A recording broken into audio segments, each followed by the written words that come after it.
complètement planté. Et je... Oui. Ben, bonjour à nos auditeurs. Bonjour Eugénie. Bonjour Nous Olivier. avons aujourd'hui le plaisir de recevoir deux dames, Grace Lokibango et Claire Tawab, qui sont toutes deux des élus françaises, qui ont une particularité, c'est qu'elles sont d'origine du Congo-Kinshasa. Exact. Et donc, avant d'aller plus loin, Eugénie, qu'est-ce que le Congo-Kinshasa t'inspire? Ben, il m'inspire beaucoup de choses. C'est que c'est un géant. Alors, je ne sais pas s'il faut dire au pied d'argile, mais c'est quand même un pays qui inspire, je crois, beaucoup d'Africains, mais aussi le reste de la planète, parce qu'il regorge de richesses, parce qu'il a une population assez jeune. Je vois émerger également de plus en plus de femmes qui prennent des places importantes, tant au niveau politique que social. Et puis, je vois aussi un président qui semble vouloir changer les choses, peut-être pas avec toutes les forces, parce qu'en fait, c'est un immense pays. Mais je vois quand même que la présidence de l'actuel du président qui a été donc M. Tshisekedi, donc qui a été réélu, on a quand même senti un élan, un vent de nouveauté. Voilà, Il ne faut donc pas tout dévoiler tout de suite, ouais. parce que c'est ceux qui vont vous dire qu'il y a vraiment une nouveauté. Ouais. En fait, une envie de changer beaucoup de choses. L'image qui me vient, c'est par exemple lorsque Monsieur Macron arrive à RDC, lorsqu'ils sont ensemble, il a quand même tapé du poing sur la table pour dire tu es chez moi, tu marches comme je veux. Donc ça n'a rien à voir avec le discours ou la démarche de Nicolas Sarkozy il y a quelques années qui avait dit son fameux discours selon lequel l'homme africain n'est pas assez entré dans l'histoire. Mais avec M. Tshisekedi, je pense que c'est un discours qui veut dire un discours qui veut dire en fait nous sommes ici, tu n'as plus affaire à des cancres ou alors à tes valets, et on veut prendre notre véritable place. Voilà ce que je peux dire pour commencer. Merci beaucoup Eugénie. Nous allons présenter et donner la parole à nos deux invités pour qu'elles se présentent. Honneur aux dames, et là, elles sont toutes deux des dames. Je commence par qui? Madame Tawab, allez-y. Dites-nous qui vous êtes. Alors, oui, bonjour Olivier, bonjour Eugénie, Grâce, rebonjour. Donc, moi, je suis Claire Tawab, je suis maire adjointe dans ma ville de Grigny depuis 2008. Donc, je suis en mandat où j'ai occupé différentes délégations. Et une délégation qui me tient particulièrement, c'est la petite enfance, parce que c'est là où commence finalement la vie et on accompagne comme ça les enfants. On dit que la jeunesse ou la vie, c'est jusqu'à 77 ans, hein, si je ne m'abuse. Donc, on accompagne les jeunes. Je suis aussi conseillère communautaire à l'agglomération de Paris, de Grand Paris Sud.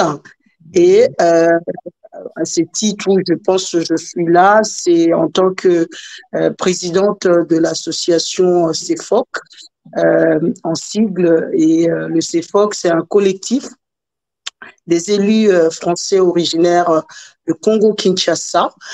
On a eu besoin du fait qu'on avait connu le phénomène migratoire, on a eu ce besoin-là de nous rassembler autour de cette association pour effectivement aussi échanger nos pratiques et surtout travailler en direction du Congo.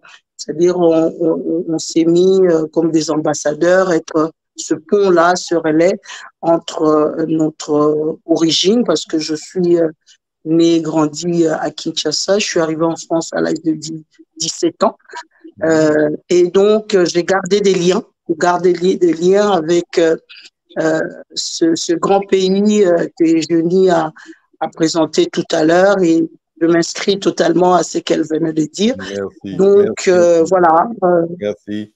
Pardon? Madame Lokibango. D'accord. Moi, c'est Grace Lokimbango. Merci encore pour l'invitation. Vous êtes bien loin de votre micro, du coup, on ne vous entend pas bien. Mince. C'est vrai que j'utilise mon téléphone, donc c'est assez... Ah oui. Je ne sais pas si on m'entend mieux. Si là, c'est déjà mieux, oui. C'est mieux. D'accord. Donc, je voulais d'abord vous remercier pour l'invitation, Monsieur Olivier et Madame Eugénie. C'est un grand plaisir pour nous de participer à cette émission. Donc, moi, c'est Grace Lokimbango, conseillère municipale de la ville de Longjumeau et secrétaire générale du CEFOC. Donc, on travaille ensemble dans la même vision avec Madame Claire Tawab, dans ce qui est de former un pont entre la France, si on peut parler, et la RDC, et voir comment on peut, on va dire, échanger nos bonnes pratiques dans ce qui est politique française et la politique au niveau RDC. Merci infiniment. Merci. Alors, pour les auditeurs, quand même, ce qu'il faut savoir, c'est que la RDC, c'est plus de 2 500 000 km². Et aujourd'hui, une population qui avoisine les 100 millions d'habitants. C'est pas rien. Il n'y a pas beaucoup de pays, à part le Nigeria, qui cumulent autant en superficie qu'en nombre de population. Donc, je rejoins tout à fait ce que disait Jenny tout à l'heure.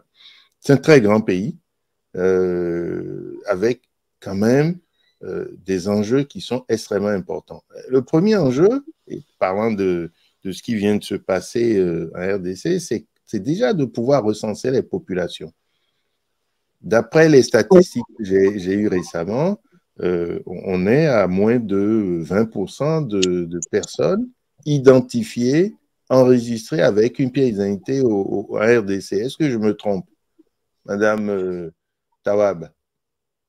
Non, pas du tout. Effectivement, c'est un immense pays. On dit souvent que la RDC, c'est un pays continent, finalement, avec effectivement, comment dirais-je, des grandes problématiques, notamment sur les recensements, parce que le pays est tellement grand, et il faut le reconnaître que toutes les structures ne sont pas là pour pouvoir effectivement aller au plus près au niveau des comptages ou d'identification des personnes. Mais je pense qu'avec cette nouveauté dont parlait Madame Eugénie, avec cette volonté que le nouveau président insouffle auprès de la population et cet appel des pieds de la diaspora, on pourra au moins voilà, essayer de travailler de plus près, notamment sur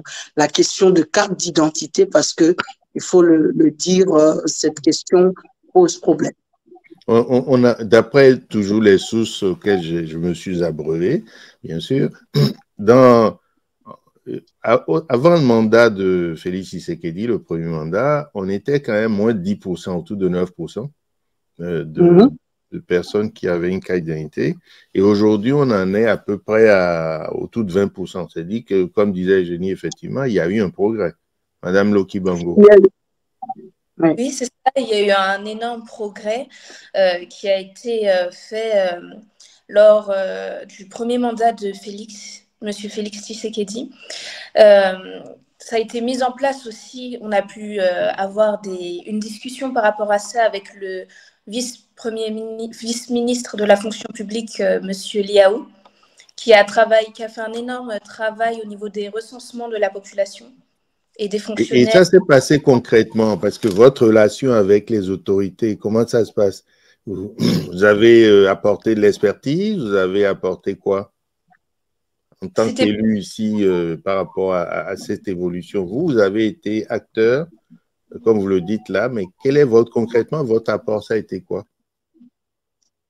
Effectivement, on reçoit régulièrement, si je me permets, hein, Grâce, Oui, bien sûr. on reçoit régulièrement les autorités congolaises qui viennent ici via l'ambassade. Hein. Je tiens à dire qu'on a des très, très bonnes relations avec la représentation nationale congolaise ici à Kinshasa, qui nous permet effectivement d'avoir de rapports avec eux et nous aussi, on y va de temps en temps à Kinshasa et via le ministre de la fonction publique, parce que la plupart des personnes au Congo sont de la fonction publique.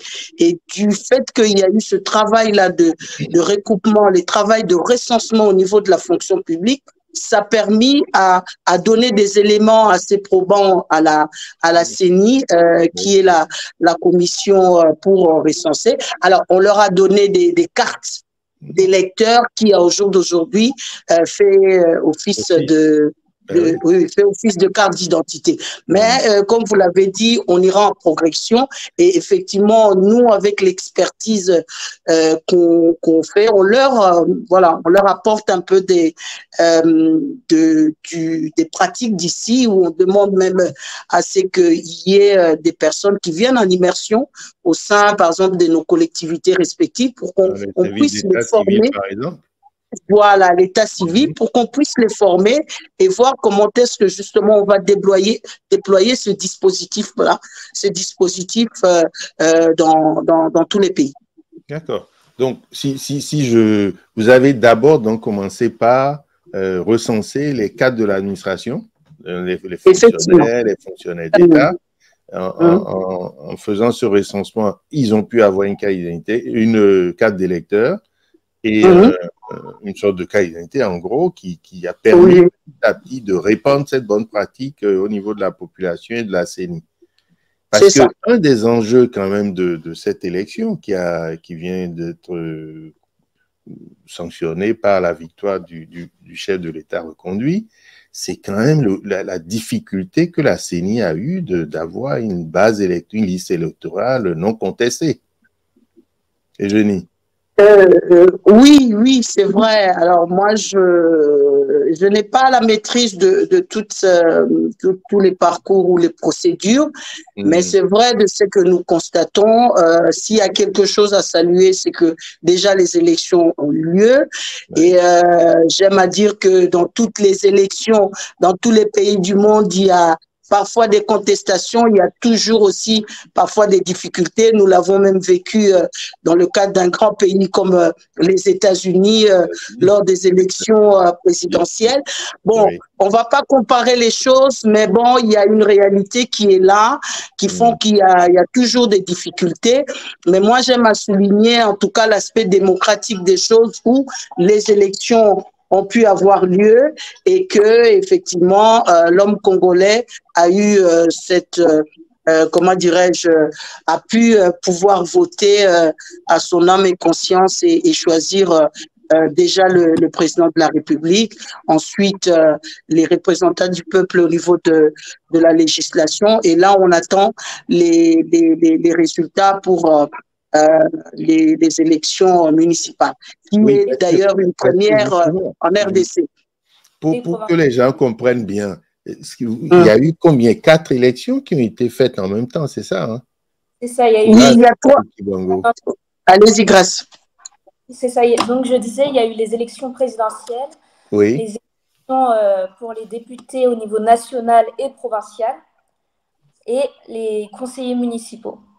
D'accord. Et là, on a eu pas que pour le président et pour les candidats à la législative pour les nationales, et on attend pour les provinciales et les conseils municipaux. D'accord, d'accord. Donc 4 élections en même temps et qui permettent à la fois d'avoir une structure d'État bien installée avec le président de la République et le Parlement, on va dire, en gros, pour vous donner une comparaison. Et puis au niveau de la décentralisation, on a tous des, comment vous appelez ça? C'est les districts, les gouverneurs, les provinces. Et après, on a tout ce qui est au niveau des communes. Oui, justement, des communes comme les mairies, c'est comme ici, en fait. Et c'est la première fois qu'il y a une élection au niveau des communes. Et c'est ça, c'est ça la nouveauté, c'est la première fois. Et nous avions été vraiment dans les cahiers de charges qu'on présentait souvent au gouvernement, les acteurs de cette de cette élection, où on a en tout cas fait savoir à l'État que on ne peut pas faire sans les communes. On ne peut pas faire sans les communes. Quand il y a des politiques publiques qui sont mises en place, je pense que c'est au niveau des communes qu'on peut tester l'impact de ces politiques au niveau des populations. Et ça, on est vraiment ravis que ça a été suivi et que nous, on continue en tout cas d'accompagner ces processus-là. Voilà. Eugénie? Oui, alors, on va rappeler aux internautes qui nous suivent que nous parlons aujourd'hui de l'investiture de Félix Tshisekedi, donc qui a été élu à nouveau président de la RDC. Et après, en fait, qu'est-ce qui va se passer? Je pense que quand on est président d'un pays aussi immense en termes de superficie et en termes de population, je pense que le principal défi, c'est de peut-être améliorer la façon de gouverner en passant par mettre en avant les priorités. Je me souviens que avant donc qu'il soit investi, donc avant son prédécesseur, en fait, c'était la même question qui se posait. En fait, c'est comment faire en sorte que tous les Congolais de la RDC puissent aller voter. Il y avait le problème des routes, de la logistique. C'était assez catastrophique, l'image que donnait la RDC après une élection. Vous voyez les urnes enfin, c'était un vrai désordre. Je pense que le défi principal du président Tshisekedi qui a été réélu, c'est de hiérarchiser les priorités. C'est vraiment, les Congolais, je pense qu'on est au même point, en fait. C'est avoir accès aux besoins primaires, donc avoir des salaires décents, je pense que ça revient souvent, pouvoir envoyer leurs enfants à l'école, pouvoir se déplacer, pouvoir manger dignement, pouvoir avoir accès aux soins de santé, pouvoir aller voter. Là, on le voit. Mais moi, la question que je vous pose, c'est le fait qu'une bonne partie de la population congolaise n'ait pas pu voter, est-ce que ça ne fausse pas un peu le jeu?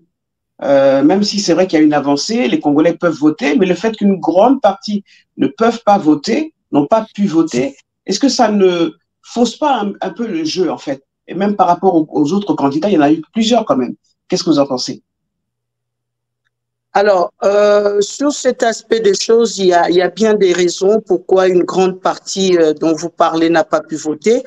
Vous n'êtes pas sans savoir que ces partis dont vous parlez sont des partis qui sont situés à l'Est, avec les problèmes qu'il y a là-bas au niveau de la guerre, au niveau justement des incursions, comment dirais-je, des milices.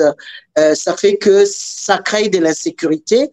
Et au jour d'aujourd'hui, on ne pouvait pas, en tout cas sur cette partie-là de l'Est, organiser des élections dignement. Néanmoins, du province de Kivu, effectivement. Oui. Néanmoins, au niveau de la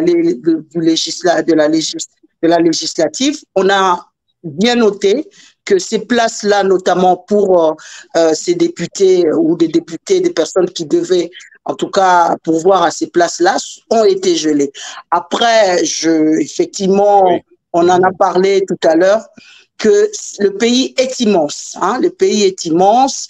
Effectivement, on essaye, et il y a plusieurs avancées qui ont eu lieu, mais on ne va pas, moi j'estime, il faut que nous avançons.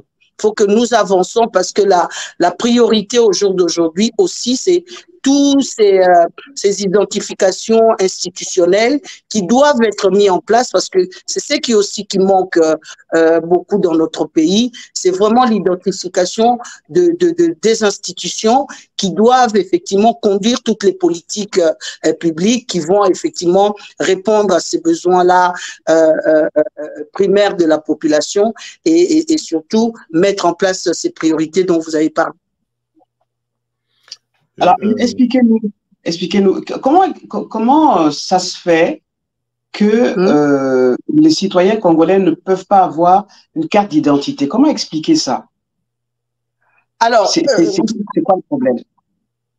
est-ce qu'il faut l'expliquer? Je pense qu'à un moment donné, il y a eu, je pense, sous la période avant le président Tshisekedi, il y avait une opacité, en tout cas, même nous, au niveau de la diaspora, nous ne comprenions pas trop bien ce qui se passait. C'est pour ça, vraiment, je prends des pincettes à ne pas répondre à ça. Mais ce qui pose vraiment problème, c'est toute la structuration, en fait, de ces institutions qui s'occupent de l'édition des cartes d'identité et compagnie. Il faut qu'ils mettent en place effectivement, dans le cadre de la décentralisation, des structures qui peuvent aller au plus près des populations. Et l'une de causes, si je peux l'identifier, c'est ce manque-là des responsables au niveau local qui n'ont peut-être pas su ou qui peut-être voilà, faire du recensement et identifier les personnes qui vivent à côté d'eux dans leur proximité. C'est peut-être une des raisons. Mais au niveau, nous, de la diaspora, nous avions subi beaucoup de difficultés dans le cadre, par exemple, de régularisation au niveau des titres de séjour dans des préfectures, avec ce manque-là, effectivement, de cartes d'identité ou de date de naissance, des choses comme ça. Voilà pourquoi, en tout cas, on s'est battu, notamment notre association, on s'est battu pour interpeller le pouvoir public qui est comment dirais-je, cette mise en place des cartes d'identité, parce qu'au niveau sécuritaire aussi, ça posait problème, parce que, bon voilà, on va peut-être pas rentrer dans cette thématique, mais bon, au niveau sécuritaire, ça peut le dire, hein, vous savez. Oui, ça posait problème, parce qu'au jour d'aujourd'hui, si on arrive à constater qu'il y a beaucoup d'infiltrés venant du Rwanda, c'est parce qu'effectivement, il y avait ces manques-là. Mais moi, je pense que la volonté actuelle du président de la République, Monsieur Félix Tshisekedi, qui lui aussi est l'un de la diaspora, est de justement réparer ces erreurs-là, de manière à ce que l'homme congolais, au jour d'aujourd'hui, puisse avoir une carte d'identité. Et c'est vrai que c'est des petits balbutiements, hein, le fait de pouvoir donner des cartes d'électeurs, mais au moins, il y a une identité qui est là, et nous continuerons, en tout cas, nous, à travailler, à donner, à prêter main forte au niveau de la RDC, pour justement que les gens soient formés, qu'effectivement on a un peu plus près de la population, qu'on y mette de moyens pour que effectivement. Madame Tawab, juste une question. On essaie de comprendre. Hein. La question de Génie est très importante. Pour pouvoir résoudre un problème. Oui, sans te couper, c'est à ça qu'on reconnaît le niveau de développement d'un pays. Si des besoins basiques comme l'établissement de cartes d'identité n'est pas fait, nous qui sommes de la diaspora, donc l'image de l'Afrique, en fait, on s'en trouve écornée régulièrement. C'est parce qu'en fait, on n'arrive pas à mettre en place des choses basiques, en fait. Et à quoi c'est lié, Madame, oui, grâce que Madame Lokibango, qu'est-ce qui peut expliquer ça? C'est vraiment parce que les gens vivent, ils naissent, ils vivent et meurent, et l'état civil permet de tracer toutes ces étapes de la vie. Donc, si au départ, on n'arrive pas à avoir un état civil au départ, comment on peut être sûr que même les gens sont citoyens du pays? Ben oui. Non, c'est vraiment... Madame Lokibango. Comment on peut se déplacer, comment on peut voyager, comment on peut être un citoyen digne si on n'a pas de carte d'identité? Comme vous le disiez plus tôt, le pays est tellement grand que quand il n'y a pas de structure un peu dans chaque commune, c'est impossible qu'on puisse avoir une traçabilité. Parce que peut-être la personne est connue au niveau de sa commune, mais il n'y a pas de centralisation de l'information. Et c'est vraiment ce problème qui est un peu... au niveau de la RDC, c'est pour ça qu'on a établi, qu'ils sont en train de mettre en place des conseillers municipaux pour vraiment être au plus proche de la population et que les informations puissent remonter. Parce que même au niveau, on va dire, institutionnel, au Congo, il y a par exemple des gouverneurs et des députés provinciaux qui sont un peu des mini-chefs d'État, entre guillemets, de leur province. pour pouvoir diriger, comme le pays est très grand, comme je le disais, pouvoir diriger la province et pouvoir un peu, on va dire, organiser, même au niveau de la population, le nombre de personnes, les cartes d'identité, etc. Mais cette mise en place a pris un petit temps, je l'admets, mais chaque chose en son temps. Ce n'est pas une course pour que les choses soient bien faites, ça prend du temps. Et donc, il faut laisser le temps faire les choses. Et moi, je pense vraiment que comme on a vu, que c'est passé quand même de 10 à 20%, c'est pas négligeable. C'est pas mal, c'est déjà pas mal, oui. Exceptionnel dans les 5 ans à venir. D'accord. Ok. On va passer maintenant à l'aspect économique. Quel est le bilan économique qu'on peut faire du premier mandat du président Tshisekedi et comment est-ce que ce bilan peut, par exemple, donner des signes, des orientations pour la suite? Je prends un exemple. Hein. J'ai reçu un de vos compatriotes il n'y a pas très longtemps qui m'a laissé entendre que la RDC importe 80 à 90% de ceux dont les gens se nourrissent et que c'est plusieurs milliards de dollars par an d'importation. Alors que le pays, il y a de la terre, il y a tout. Qu'est-ce qui peut expliquer que la RDC ne soit pas autosuffisante du point de vue de la nourriture? Alors, vas-y, Grâce. Je te laisse la parole juste après, mais moi, ce que je vois, en tout cas, il y a 2 grands points. Un point qu'on a évoqué déjà au début de la discussion, c'est les routes. D'accord. Donc, c'est bien de produire, mais comment on fait pour pouvoir transporter la marchandise, la production dans le pays? Quand il n'y a pas des infrastructures, quand il n'y a pas de routes qui permettent le transport de cette nourriture-là. Parce que même dans le transport, on prend en compte la conservation. Donc, c'est bien de pouvoir transporter. Et donc, il y a un problème au niveau de la distribution et qui empêche la RDC d'être autosuffisante déjà par rapport à ça, le transport et la conservation. Et le deuxième grand point, qui est normalement dans le programme du président Félix Tshisekedi, c'est l'industrialisation. C'est vrai qu'il y a un grand manque, et ça c'est partout en Afrique, pas seulement en RDC, mais d'industrie, de transformation des aliments produits sur le sol africain. Donc le but vraiment de ce deuxième mandat, c'est de pouvoir transformer la production, sachant que la RDC est une terre très riche.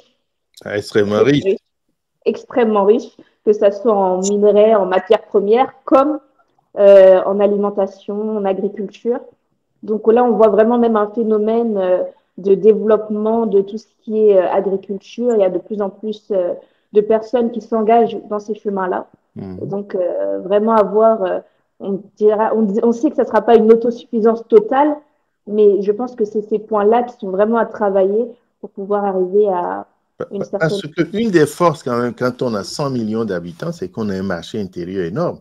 C'est-à-dire que la question de l'industrialisation, de la consommation ou du marché intérieur, vous avez une taille critique, le pays a une taille critique pour pouvoir développer de grands projets agricoles, quitte à exporter s'il le faut. Et c'est pour ça que, voilà, vu de l'extérieur, il y a quand même quelque chose qui surprend un peu quand on se rend compte que la RDC importe quand même. J'ai les chiffres, mais bon, on ne va pas barber les gens des chiffres. Madame Tawab, qu'est-ce que vous pourrez nous dire sur cet aspect agriculture, développement local et tout ça? Parce que c'est quand même un des socles du développement humain qu'on peut étendre dans un pays. Effectivement, mais Grâce l'a bien résumé, hein, on peut bien produire à partir du moment où on n'exporte pas, où on n'a pas les possibilités d'exportation, notamment par les voies de route, maritimes et tout ça. Ça pose problème parce qu'au jour d'aujourd'hui, on a justement cette richesse au-delà du sol. On a aussi des fleuves qui sont en RDC ou qui regorgent on va dire, terre à terre, beaucoup de poissons, mais sauf que s'il n'y a pas des frigos concrètement pour pouvoir, approvisionner, congeler et les faire déplacer d'un endroit à un autre, sachant que le pays est immense, c'est difficile. En tout cas, cas, voilà, ça nous posait aussi question, ça nous pose toujours question, mais bon, je pense que c'est pas toujours propre en RDC, mais bon, voilà, notre travail est de pouvoir sensibiliser, en tout cas, de pouvoir interpeller les pouvoirs publics pour, voilà, essayer d'y travailler, voilà, de mettre en place des politiques publiques qui soient adaptées aux besoins et qui permettent effectivement l'acheminement parfois des biens, et que ce soit à l'intérieur ou même en exportation. Moi, j'ai une question. Oui, oui. Oui. Alors, quand Madame Ataya parle de frigo qui manque, moi, ça me pose la question de justement du génie propre des populations. C'est-à-dire qu'on ne peut pas être dans un pays, attendre que les frigos viennent d'Europe, donc soit envoyés par des membres de la diaspora que nous sommes tous, pour pouvoir commencer à vivre décemment. Est-ce que un accent est mis sur des compatriotes donc au Congo qui sont habiles à trouver des solutions innovantes et que au niveau de la diaspora, au niveau de la RDC, donc les autorités pourraient accompagner puisqu'elles sont porteuses de richesse en fait, des gens qui ont des idées, qui trouvent des initiatives pour conserver les aliments, etc., etc. Est-ce que justement le président Tshisekedi ne pourrait pas miser justement sur ces personnes qui sont des inventeurs? On a besoin d'inventeurs, justement. Ça, c'est un signal fort aussi qu'on lance au monde entier, parce que l'Afrique est vue comme un continent qui ne fait que consommer. Il y a beaucoup de richesses, enfin, la RDC, il y a beaucoup de richesses, mais on ne met pas en avant les inventeurs. Et je suis sûr qu'il y en a. Il y a des personnes qui peuvent pallier à ce genre de difficultés quotidiennes. Effectivement, il y a beaucoup des jeunes ou des créateurs en fait qui ont beaucoup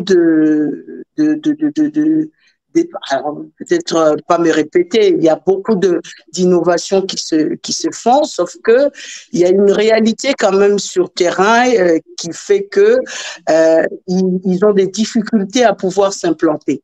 Ça, on ouvre encore un autre pan de difficultés. Ils ont vraiment des difficultés à s'implanter parce qu'effectivement, il n'y a pas encore, comment dirais-je, un accompagnement, on va dire, adéquat pour permettre à ces jeunes-là, justement, de mettre en place leurs innovations. Il y a encore un grand aussi problème, c'est au niveau de tout ce qui est électricité, c'est-à-dire dans tous les coins de la RDC aujourd'hui, n'est pas électrifié, il n'y a pas de courant. Et là aussi, on peut revenir sur cette richesse que nous, on a avec les barrages d'Inga, avec le fleuve et compagnie. Donc, en fait, tous les problématiques en fait s'emboîtent.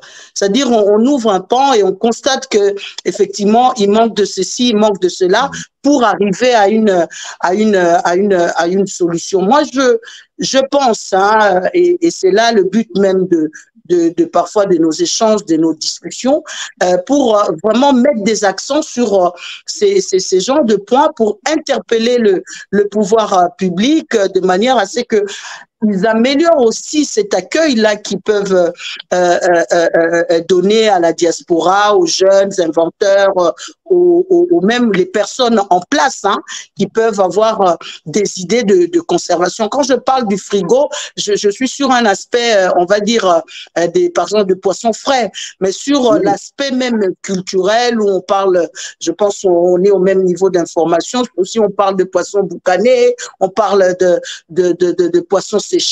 Il y a des techniques ancestrales qui, jusqu'aujourd'hui, existent.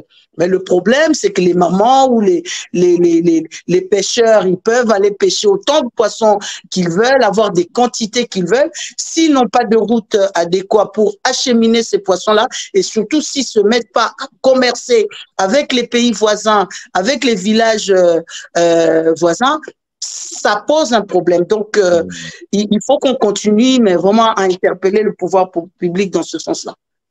Je tiens à rajouter un élément par rapport à ça, c'est que lorsqu'on a discuté, on a pu recevoir avec Madame Claire Tawab autour d'une table ronde le ministre de l'Éducation de la RDC l'année dernière, Monsieur Yves Bonkoulou Zola, qui avait mis en place, ça c'est vraiment pour ajouter un élément à la discussion, pour encourager la jeunesse de la RDC, pour dire qu'il n'y a pas d'actions qui ne sont pas mises en place, mais qu'il y a quand même des actions qui sont là pour encourager la jeunesse, une bourse pour tous les jeunes entrepreneurs, vraiment excusez-moi, vraiment les encourager à mettre en place leur projet, une bourse qui a été attribuée aux jeunes entrepreneurs, vraiment pour encourager les jeunes nationaux à se développer et aller au bout de leur création. Mais il y a une bourse pour ceux qui innovent et qui sont récompensés pour pouvoir lancer leur projet, c'est ça? Exactement. D'accord, très bien. Je crois que ça part de 1 000 jusqu'à peut-être 10 000 euros. Et il y a un suivi du projet. Après, je ne sais pas au niveau de la mise en place comment ça se déroule réellement. Là, je donne des éléments théoriques.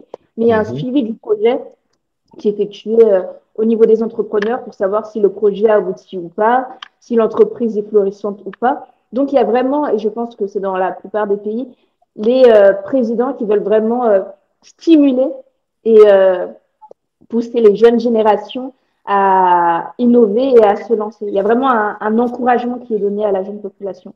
Je dis ça parce que je suis jeune et je sais qu'il y a des choses qui sont mises en place pour les jeunes et que c'est des chances à saisir pour chacun d'entre nous. Parmi les engagements, on vient de le dire, du chef de l'État, il en a pris 6 hier, quand il a pris son d'investiture. Il a parlé du renforcement de l'efficacité des services publics, on l'a dit tout à l'heure, donc avec l'état civil, avec un certain nombre d'éléments que vous avez rappelés. Il a aussi, et ça on va l'aborder, un engagement à intensifier la diversification de l'économie congolaise, parce que l'économie congolaise qui aujourd'hui dépend essentiellement des matières premières, diversifier et accroître la compétitivité en procédant à l'intégration de l'espace national dans un marché unifié pour mieux la préparer à la transformation des produits agricoles et miniers bruts. Donc, on rejoint ce que vous êtes en train de dire, c'est-à-dire que aujourd'hui, on n'a pas encore, et il prend l'engagement de le faire, mais on n'a pas encore les outils, l'infrastructure pour transformer localement tout ce qu'on extrait, soit du sous-sol ou du sol. Et pour le sous-sol, justement, c'est un pays, on en parle tellement que ça devient une légende, qu'il y a tout, disons, on va dire il y a tout. Mais comme le Botswana ou comme d'autres pays qui aujourd'hui, l'Ouganda d'ailleurs fait la même chose, on n'exporte plus rien du Botswana sans que ce ne soit transformé, le diamant soit transformé localement. Même les grands diamantaires de Anvers et ailleurs où on finit par aller mettre leur succursale là-bas. Et on exporte du Botswana du diamant travaillé, calibré pour aller sur des bijoux et tout. Qu'est-ce qui empêche de le faire en RDC selon vous? Alors, qu'est-ce qui empêche? Alors, il y a des réflexions qui sont menées au jour d'aujourd'hui. Alors, il y a des thématiques comme ça, la revanche du sol sur le sous-sol, où ils veulent vraiment mettre un accent sur le sol. Parce que, Grâce l'a dit tout à l'heure, on a des terres arables qui sont mais vraiment spécifiques en RDC, qui bénéficient d'un climat qui est clément. On peut faire du café, on peut faire du cacao, mais du riz, pardon, du riz et tout ça, hein, effectivement. Mais comme c'est resté une agriculture, on va dire manuel, c'était pas mécanisé et tout. Je pense que la population s'est réfugiée juste à l'autosuffisance, hein, c'est-à-dire voilà, juste produire pour le village, pour le pays, la proximité. Mais du fait qu'aujourd'hui le président en fait a mis un accent là-dessus, j'espère qu'ils mettront les moyens pour pouvoir effectivement rentabiliser cela. Mais les mines, quand attendez, les mines. Ben justement, je venais à cela. Je venais à cela. Du lithium, du coltan, je sais plus quoi. Il y en a tellement, du pétrole. Je venais à cela. Allez, je venais à cela. Alors, oui. il y avait encore une difficulté sur justement la mise en place des codes miniers. Hein, c'est vraiment au jour d'aujourd'hui, voilà, il y a un travail qui est en train d'être mené, mais c'est vraiment l'Eldorado, c'est-à-dire chacun avait son pan de terre minier qui exportait, et moi voilà, qui exportait, d'où aussi un groupe qui viennent s'installer, qui viennent se servir, mais voilà, justement, un des soucis qu'on a avec sur vers l'est, c'est ça en fait. C'est ça un des soucis. L'est qui soit comme ça, hein? Non. Voilà, mais un des soucis, c'est ça. Moi, je ne peux pas vous dire que j'ai la science influe sur tout, mais sur l'Est, c'est ça qui pose problème. Parce qu'effectivement, tout le monde vient se servir. Donc, il y a aussi une part de responsabilité de l'État congolais d'avoir laissé, par exemple, des passoires vers les frontières. Et il faut le reconnaître aussi qu'il y a des gens qui ont pris des contrats avec l'étranger et qui n'ont pas su préserver en tout cas les intérêts du Congo. Je disais une chose, je disais que parce qu'il y a des gens qui ont des concessions de 50 ans, des concessions de je ne sais pas combien d'années, qui peuvent se prévaloir du droit international pour attaquer l'État congolais sous prétexte qu'on a signé des concessions sur lesquelles on veut revenir et qui demandent des dédommagements. Qui peuvent demander, parce que c'est le cas. Comment est-ce qu'on peut sortir de tout ça dans un pays où il n'y avait pas de code minier, où chacun faisait un peu, comme vous l'avez dit, son Far West Alors, c'est le travail qu'on demande justement au nouveau pouvoir, au gouvernement qui va être mis en place. Ça a déjà commencé, en tout cas, sur le dernier mandat de président Tshisekedi. C'est la continuité qu'on souhaiterait pour qu'il y ait une clarification, évidemment, sur justement ces aspects des concessions. Et vous avez raison de dire qu'il y a des gens qui ont pris des concessions pour 50 ans, je ne sais pas comment. Vous ne pouvez pas leur ravir comme ça sans qu'il y ait une contrepartie. Donc, il faut justement, et c'est ce qui se fait, c'est déjà d'identifier ces personnes-là. Vous savez, une concession de 50 ans, ça peut passer d'un monsieur à ses héritiers ou voilà, à ses arrière-héritiers. Donc, justement, donc il y a, je vous ai dit tout à l'heure, le code minier. C'est un travail, mais vraiment de fond, qui a commencé à être mené pour identifier justement tous ces propriétaires-là de concessions et clarifier et mettre en place effectivement un code qui sera, on va dire, adapté et qui sera lisible. Parce que derrière, c'est le Congo qui perd, hein, parce qu'on perd de milliers d'argent qui doivent peser sur les budgets et ces budgets-là peuvent permettre effectivement la mise en place des politiques publiques. Vous voulez dire des milliards, on va dire. Je ne connais pas les échelles financières, mais des milliards. Mais bon, après, il faut le reconnaître aussi, il y a une responsabilité du peuple congolais là-dessus. Moi, je le dis très tranquillement, parce que la faute n'est toujours pas... Nous, on a souvent l'habitude d'accuser les autres. Ça, c'est, voilà, de dire, voilà, c'est les multinationales, c'est les étrangers, c'est la colonisation, c'est tout ça. Non, moi, je pense que l'Afrique, je le dis pas que pour le Congo, à un moment donné, l'Afrique aussi doit prendre ses responsabilités. De se dire, parce que nous, justement, on n'a pas été peut-être vigilants, nous, on n'a pas pu avoir les outils dont on parle nécessaires, les outils de contrôle, mais pourquoi vous ne les avez pas eus? Parce qu'on n'y a peut-être pas pensé, parce que, voilà, il faut que nous, on prenne notre responsabilité, parce que sans ça, ça sera toujours la faute des autres, ça sera toujours, ils viennent nous piller, ils viennent faire ceci. Et moi, je pense que les autorités congolaises ont compris. Il y a une maturité qui est là maintenant au jour d'aujourd'hui. Voilà pourquoi on disait tantôt, et je pense que Jenny l'a dit, c'est le président Tshisekedi a suscité un espoir. Du fait qu'il vient de la diaspora, nous on est de la diaspora, on a une autre lecture en fait des choses qui font qu'au jour d'aujourd'hui, on les présente de manière à ce que, voilà, qui s'en prennent, l'échange de pratiques, c'est ça, qui s'en imprègnent et de pouvoir justement mettre en place des choses aussi qui peuvent, qui autrefois passaient à la trappe, mais au jour d'aujourd'hui, ne peuvent pas passer parce que les codes sont là.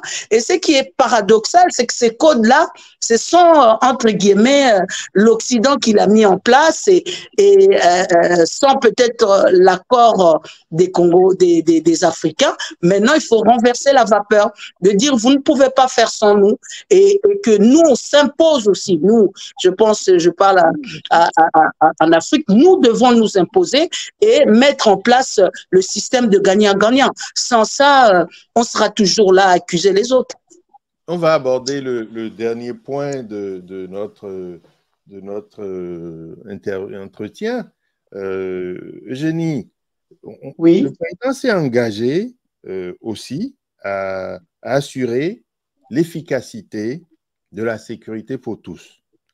Le président compte restructurer profondément l'appareil de sécurité et de défense et la sauvegarde des intérêts de la RDC par le renforcement de l'Académie diplomatique congolaise. Eugénie, toi qui es aussi de l'Afrique centrale et qui connais bien cette région, comment se fait-il qu'un petit pays comme le Rwanda est en train comme ça de semer un peu la zizanie qui lui plaît un peu partout, soutenu du M23 RDC, accepter que la Grande-Bretagne lui déverse tous ces migrants réfugiés dont elle ne veut plus, et malgré tout, tout le monde l'encense, on trouve que c'est le meilleur, c'est le beau, c'est le... J'ai un peu de mal, parce que...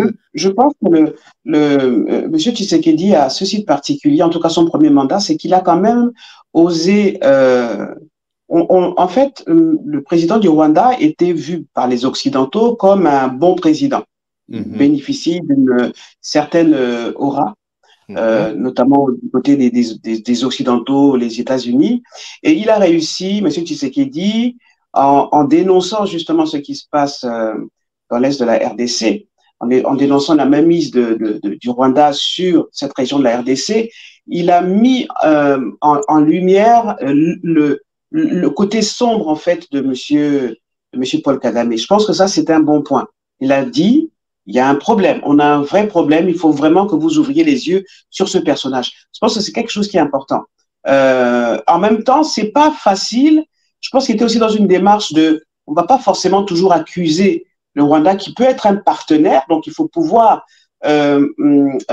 s'entendre sur des choses fondamentales, parce qu'on peut pas rejeter, on peut pas se mettre à dos les autres pays, le Rwanda, le Burundi. Voilà. Donc en fait, il est dans une position un peu difficile, et il a quand même réussi à dire M. Kagame est un véritable problème. En plus, il y a eu le président Macron qui a soutenu il a eu un discours quand même assez inélégant envers la RDC. Ça m'amène aussi à poser la question puisqu'on parlait de responsabilité, Madame Tawab, des Africains que nous sommes, c'est les lois anti-immigration se durcissent, on le constate.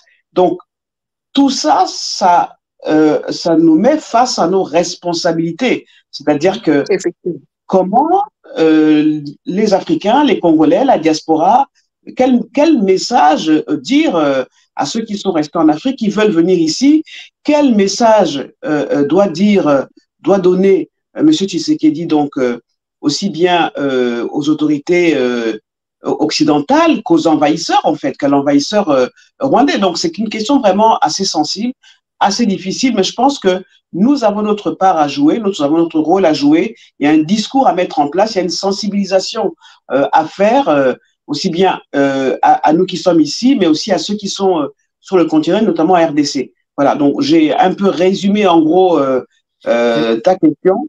C'est une question, je la pose un peu de façon provocatrice, pour vraiment interpeller, parce que moi, vous savez, en Afrique de l'Ouest, bon, moi je viens de l'Afrique de l'Ouest, quand un fauteur de trouble est là, tout le monde dit c'est un fauteur de trouble. On ne se gêne pas, on ne se cache pas pour le dire. Et bon, ça a des effets, ça n'a pas d'effets, on ne sait pas. Mais pendant longtemps, quand même, le président du Rwanda apparaissait comme étant le top level du modèle à suivre partout et que, bon, voilà, il n'y avait pas de contestation possible. Et là, on voit un président, Tshisekedi, qui a pris tous les gants parce que ce n'était pas facile quand même. Hein, quand vous avez une rébellion orchestrée, financée, alimentée, qui tue les gens tous les jours, dans des conditions, on connaît tous le cas du docteur, tout le travail que fait le docteur Mukwege, qui a d'ailleurs, je ne sais pas trop pourquoi d'ailleurs, mais bon, ça c'est un autre sujet, on n'en parle plus, mais très clairement, dans des conditions atroces, et tout ça, et celui-là était encensé comme ça et tout. Je ne sais pas. Aujourd'hui, bon, moi, je ne sais pas trop ce que veut dire l'Académie diplomatique congolaise, Madame Lokibango. Qu'est-ce que ça vous, ou Madame Tawab, vous qui connaissez l'Académie diplomatique congolaise, c'est quoi? C'est quoi encore ce truc? Déjà, pour revenir sur le Rwanda, je pense qu'il y a aussi le poids de l'histoire qui fait que le président du Rwanda est autant encensé et autant élevé. C'est-à-dire que pour certains pays, il y a un peu une forme de culpabilité, si je peux appeler ça comme ça. D'accord. On essaye de réparer vis-à-vis du Rwanda. Ok. Donc, c'est pour ça que je pense que le président a été toujours un peu encensé, que tout le monde prend un peu son parti, malheureusement, sur les conflits RDC-Rwanda. Et que c'est vrai, Monsieur Félix Tshisekedi était un peu le premier à dénoncer, à pointer du doigt les actions commises et à l'accuser même publiquement sur la main mise qu'il exerce au niveau du Kivu. Et après, au niveau de l'académie politique un peu qui est en train de se mettre en place, si je peux appeler ça comme ça. L'Académie diplomatique congolaise. Qu'est-ce que c'est? Je pense que c'est, je vais donner du coup le fond de ma pensée, que c'est plus pour, on va dire, former au niveau des relations internationales les jeunes qui désirent prendre la parole sur ce qui se passe en RDC. Pouvoir avoir des représentants, parce que même en France, on voit qu'on a des écoles pour les représentants, on n'envoie pas n'importe qui pour représenter la France dans d'autres pays, on n'envoie pas n'importe qui pour faire la publicité de son pays ou établir des relations avec l'international. Et je pense que c'est ce qui est en train de se mettre aussi au Congo. On a déjà une école politique un peu semblable, entre guillemets, à l'ENA, qui est en train de se mettre en place. Et donc, je pense que c'est juste, en gros, un supplément apporté. C'est pour réarmer politiquement la diplomatie congolaise. Exactement. Madame Tawab. Alors, vous savez, c'est juste un rappel, hein. Nous sommes le plus grand pays francophone. Absolument. Voilà. Nous avons vraiment une place privilégiée au niveau des instances de la francophonie. Sauf que nous avions depuis, hein, c'est pas contre la personne de Madame Mushikiwabo, non, c'est vraiment tout le système, l'institution. Dès l'annonce de sa nomination, son premier mandat, notre organisation, les CEFOC, avait écrit au président Macron de lui faire voir, mais comment vous pouvez mettre à la tête de la francophonie un pays, je parle en termes de pays, un pays qui est agresseur, un pays qui, justement, en matière de la francophonie, n'y est pas parce que lui, il est beaucoup plus sur l'anglais, le Commonwealth, c'est tout ça. Comment vous pouvez? Et en y réfléchissant de plus près, on est arrivé justement à cette conclusion qui peuvent être, on peut faire fausse route, hein, mais tout à l'heure, Grace l'a dit, on ne peut pas réparer le génocide ou prendre la responsabilité du génocide sur l'agression du Congo. Et ça, voilà, je ne suis pas diplomatique, je tends peut-être à l'être, mais on ne peut pas être nous d'un ajustement variable par rapport à ce qui s'est passé dans l'histoire. Et là, effectivement, on l'a souligné, le président Félix a eu ce courage-là. Et je l'ai dit tout à l'heure, les questions de responsabilité. Madame Tawab, vous savez, notre radio, nous, on a l'habitude de ne pas trop faire de la langue de bois. Hein. On essaie non, effectivement. Donc, n'hésitez pas une seconde, parce que pour moi, je vous dis, pour moi, il y a des interrogations fortes. Justement, oui. D'un pays qui est un pays agresseur. Mais effectivement, nous, on a interpellé. Je vais vous donner encore un autre exemple. Le Rwanda n'a pas une mine d'or sur son territoire. Non, pas du tout. J'en revenais là-dessus. Le marché d'or, c'est lui qui les gère. C'est lui qui a le marché de l'or le plus florissant de la région. Donc, comment explique? Mais justement, nous, on a interpellé sur ce sens-là. Qu'on nous explique, nous tous, il fallait qu'ils nous expliquent comment ça se fait. Et c'est là où, à un moment donné, j'ai parlé de la responsabilité.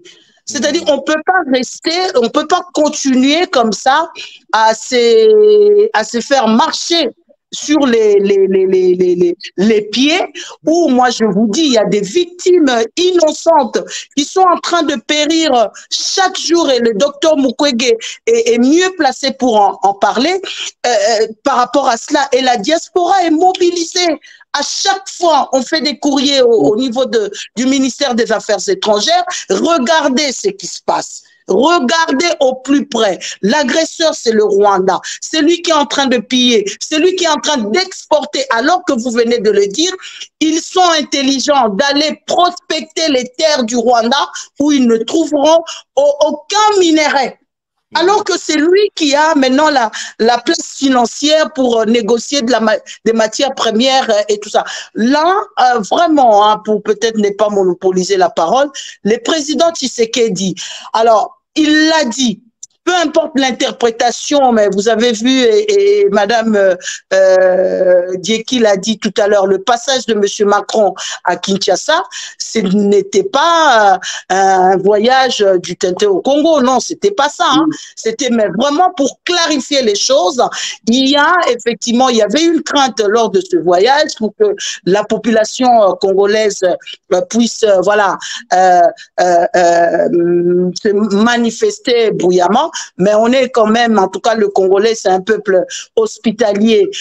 Il a trouvé peut-être d'autres moyens pour le manifester tous les jours. En tout cas, il y a des manifestations ici sur la place de Paris pour interpeller la communauté internationale et interpeller la population française. On le dit même couramment, c'est-à-dire le téléphone que nous sommes en train d'utiliser, la matière première vient du Congo. Et vous imaginez, ce pays fait partie des pays les plus pauvres de la planète, parce qu'à un moment donné, voilà, il y a notre responsabilité, mais il y a aussi surtout la responsabilité de la communauté internationale qui justement régule ces richesses au détriment des pays mêmes. Soutenir le Rwanda, c'est vraiment une injustice par rapport au Congo, sachant que quand il y a eu la guerre, on rappelle l'histoire, c'est les Congolais qui ont reçu justement tous les Tutsis qui sont devenus des réfugiés, qui aujourd'hui, étant restés chez nous, veulent réclamer encore des terres. Je pense que vous savez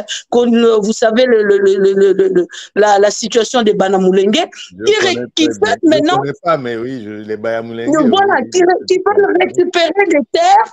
Parce que effectivement, voilà, mais c'est très compliqué. Là, je préfère, en tout cas, j'interviens sur ce média pour continuer à interpeller le président Macron, parce que c'est lui finalement qui a la clé. Un deuxième mandat, c'est lui aussi qui l'a validé. Mais nous avons une responsabilité. Je l'ai dit à l'État congolais. C'est-à-dire, nous devons faire du lobbying nous avons toute cette légitimité de pouvoir prendre la présidence de la francophonie. Et ça, vraiment, on peut faire appel au soutien de tous les membres. Et nous sommes en plus le membre le plus fidèle en termes de cotisation et tout ça. Et voilà, donc j'en appelle à la diaspora, en tout cas, de pouvoir soutenir la RDC, de pouvoir prendre justement la présidence de cet outil qui est la francophonie. Ça ne peut que être le juste, comment dirais-je, réparation pour le Congo. Merci, merci. Eugénie, on va quand même pas finir sur le Congo sans parler de la rumba, de la musique congolaise, des bons plats congolais. Et des femmes aussi, hein. Et des femmes.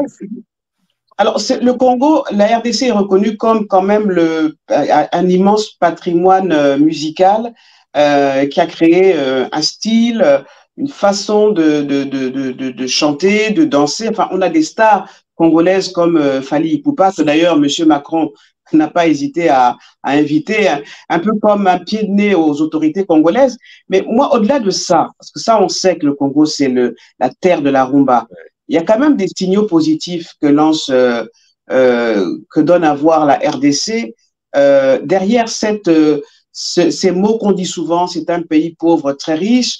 Moi, je vois qu'il y a quand même eu, on va par exemple parler de l'académie diplomatique. Je pense que le président Tshisekedi a enrôlé des Congolais pour qu'il y ait une véritable armée, et je pense que ça va se faire. Il faut une véritable armée qui va faire trembler les voisins. Un pays de cette dimension doit avoir une armée forte, une armée bien formée. Ça, je pense que c'est important.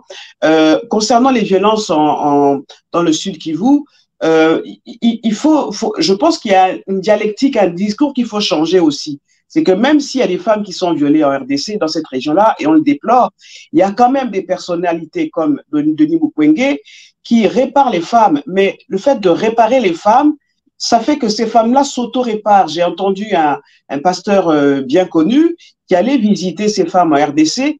Elles ne leur ont pas demandé de l'argent. Elles leur ont dit, nous, ce qu'on veut, c'est dire à la face du monde que nous en sortons quand même. C'est qu'on a réussi à pardonner à nos agresseurs.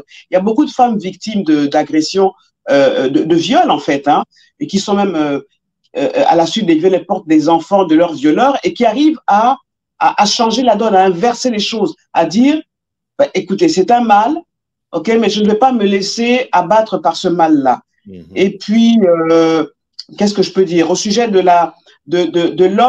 l'homme congolais, le président Tshisekedi a mis en avant ce qu'il appelle la masculinité positive. Donc, je pense que c'est important que des personnalités comme celui-là se disent, quand on parle de masculinité positive, c'est qu'en fait, on reconnaît le rôle et la place des femmes congolaises. Je pense que c'est vraiment important qui de plus en plus investissent les sphères politiques, elles ont de plus en plus la parole, et ça, je pense que c'est important. Et si en plus, il y a la musique musique congolaise qui se vend partout dans le monde entier, Fally Ipupa et tous ces grands artistes voilà, qui s'imposent au stade des martyrs. Donc la RDC, c'est pas seulement un pays, un immense pays pauvre, non, c'est un pays qui commence à émerger, qui commence à s'ouvrir, parce que justement le président vient de la diaspora. C'est ce que je pourrais dire pour conclure. Je dirais aussi, il y a un point sur lequel dont on parle peu. Vous savez que la pharmacopée congolaise a été une pharmacopée extrêmement active lors de la pandémie du Covid. Exact. Et ça, il y a un savoir-faire, il y a une compétence, il y a un savoir qui est détenu par la maîtrise de la connaissance des plantes, des capacités médicinales des plantes en RDC, qui a été quelque chose d'extrêmement puissant pendant la crise du Covid et qui a sauvé beaucoup de vies humaines. On raconte j'en sais un peu, mais je dis on raconte, qu'il y a même des laboratoires montés par des Congolaises et dirigés par des Congolais qui ont permis d'extraire des principes actifs et qui aujourd'hui font le bonheur et la santé des gens au Congo. Donc, non, le Congo est un grand pays. Il faut qu'on arrête. C'est justement pour ça que nous vous invitons. De dire un pays pauvre, très riche. Non, je pense qu'il faut même plus dire pays en développement, c'est des pays voilà, qui émergent petit à petit, mais sûrement. Oui, oui. Alors, si on peut avoir, on va se partager la parole avec Grâce. Absolument. Si j'ai utilisé justement ce qualificatif, c'est vu de l'extérieur. Oui. Vu de l'extérieur que c'est le Congo, pays pauvre, pays riche, c'est vu de l'extérieur. Mais vous venez de souligner encore quelque chose par rapport à la pharmacopée. C'est-à-dire la richesse du Congo n'est pas que sur le sous-sol, sur le sol. Il y a aussi tous ces aspects et il y a aussi la rumba dont vous venez de parler. Parce que qui dit mieux que la culture pour justement réunir, rassembler, pour présenter un pays. Et la rumba pour nous est devenue une institution. Hein. On peut parler de Fali, on peut parler des Ferré, Luambo et tous ces grands messieurs qui ont constitué la rumba congolaise en tant que telle. Nous sommes placés, en tout cas, comme un fer de lance au niveau de l'Afrique et pourquoi pas pour le monde. Ça, il faut le reconnaître. Nous les reconnaissons. Voilà pourquoi nous sommes toujours. Le peuple congolais est fier, hein, fier d'être congolais. Il y a un adage qui dit, alors je parle en lingala, qui dit Soso Pembe Azanga Rambokate. Ça veut dire que, en tout cas, partout dans le monde, vous trouverez, si je fais la traduction tautologique, vous trouverez une poule ou un coq qui a des plumes blanches. Ça veut dire que c'est le Congolais.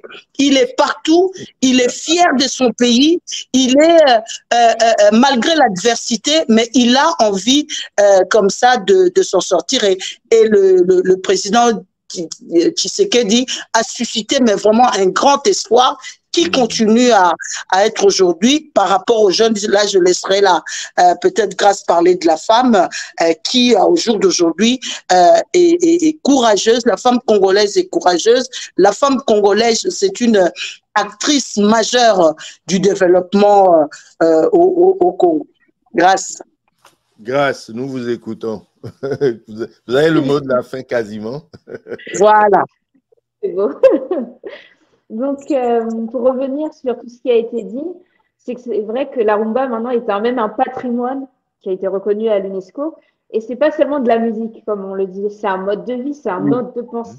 C'est vraiment une richesse intérieure. Ça veut dire qu'au Congo, on retrouve aussi pas seulement la richesse au niveau des sous-sols, mais aussi la richesse de l'homme, la richesse du savoir-faire, la richesse de la connaissance.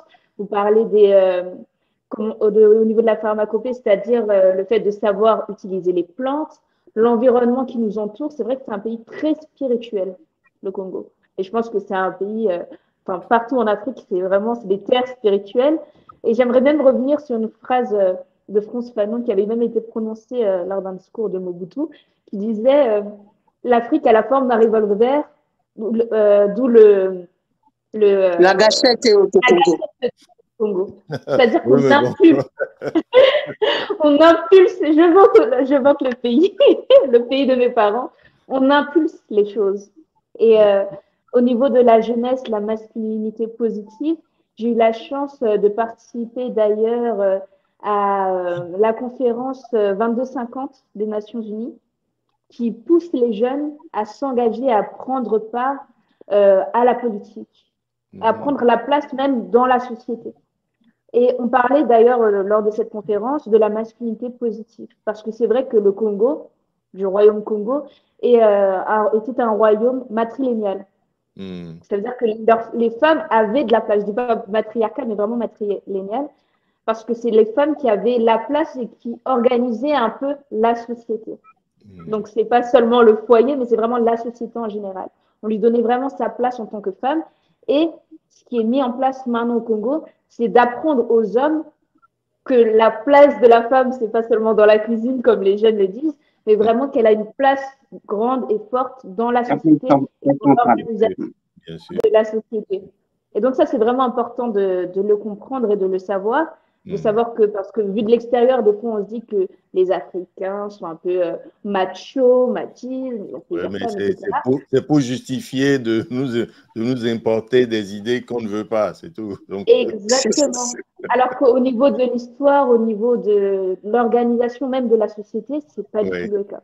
Les hommes congolais respectent beaucoup les femmes, même au niveau de la pudeur, parce que par exemple, quand on se baladait au Congo lors de nos voyages, les hommes, même quand on porte, on va dire, ils respectent le corps de la femme. C'est-à-dire, ils aiment que la femme soit pudique, que la femme se cache. Ils ont peur de voir la femme même se dévoiler.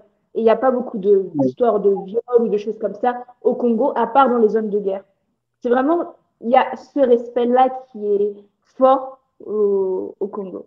Et ça, je voulais vraiment revenir dessus parce que c'est vraiment des choses qui m'ont marqué et qui montrent pour moi la grandeur d'un pays au niveau, en tout cas, des valeurs. Parce que c'est bien, on parle de la richesse, etc. Mais quand un pays a des fortes valeurs, c'est même plus grand que les grandes richesses, parce qu'au bout d'un moment, le pays finira par se développer. Exactement. Quand le cœur est bon, la personne finit toujours par exploser, par se développer et par porter des fruits. Donc, quand le noyau est bon, les fruits seront bons aussi. Et c'est pour ça que j'espère que nous continuerons d'aller de l'avant. En tout cas, ce deuxième mandat, pour moi, inspire de bonnes choses et de grandes choses. Et j'attends de voir la suite.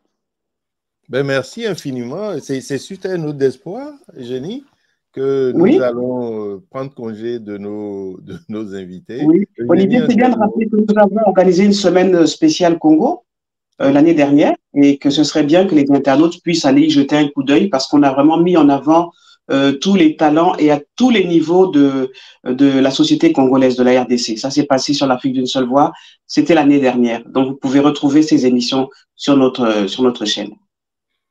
Ben merci infiniment. Merci de nous avoir suivis et merci pour votre temps, votre disponibilité et surtout, merci d'avoir parlé sans langue de bois.